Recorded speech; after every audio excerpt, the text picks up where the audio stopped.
സമസ്ത നേതാവ് ഹമീദ് ഫൈസിക്കെതിരെ നടപടി ആവശ്യപ്പെട്ട് ജിഫ്രി മുത്തുക്കോയ തങ്ങൾക്ക് കത്ത് നൽകി സമസ്തയിലെ ലീഗ് അനുകൂലികൾ സംഘടനാ പദവികളിൽ നിന്ന് മാറ്റി നിർത്തണം എന്നാണ് ആവശ്യം. സമീർ ബിൻ കരീം മലപ്പുറത്ത് നിന്ന് വിശദാംശങ്ങളുമായി ചേരുന്നുണ്ട്. സമീർ, ഈ തർക്കം ഇങ്ങനെ തുടരുകയാണല്ലോ, അതിനിടയിലാണല്ലോ ഈ പുതിയ നീക്കം. സമീർ,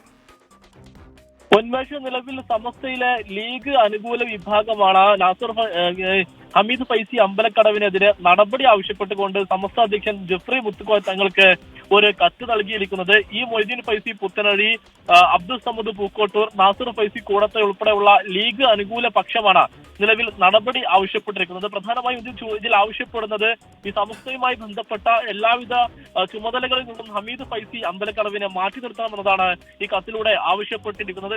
ഒരു 25ഓളം പേർ ഒപ്പിട്ട കത്താണ് നൽകിയത്. ഈ സമസ്തയിലെ ഈ ഐക്യ അല്ലെങ്കിൽ സമസ്തയുടെ ആഭ്യന്തര തർക്കവുമായി ബന്ധപ്പെട്ട് ഐക്യ ശ്രമങ്ങൾ നടത്തുന്നതിനിടയിൽ തുടർച്ചയായി ഹമീദ് ഫൈസി അമ്പലക്കടവ് ഇത്തരം വിവാദമായ പ്രസ്താവനകൾ നടത്തുന്നു. അത് ലീഗ് സമസ്ത ബന്ധത്തെയും സമസ്തയിൽ ആഭ്യന്തര പ്രശ്നം രൂക്ഷമാക്കുന്നു എന്നാണ് ഈ കത്തിൽ ചൂണ്ടിക്കാണിക്കുന്നത്. കഴിഞ്ഞ ദിവസമാണ് പാലക്കാട് സാധുക്കൾ ഉന്നം വെച്ചുകൊണ്ട് ഹമീദ് ഫൈസി അമ്പലക്കടവിന്റെ പ്രസ്താവന വന്നത്.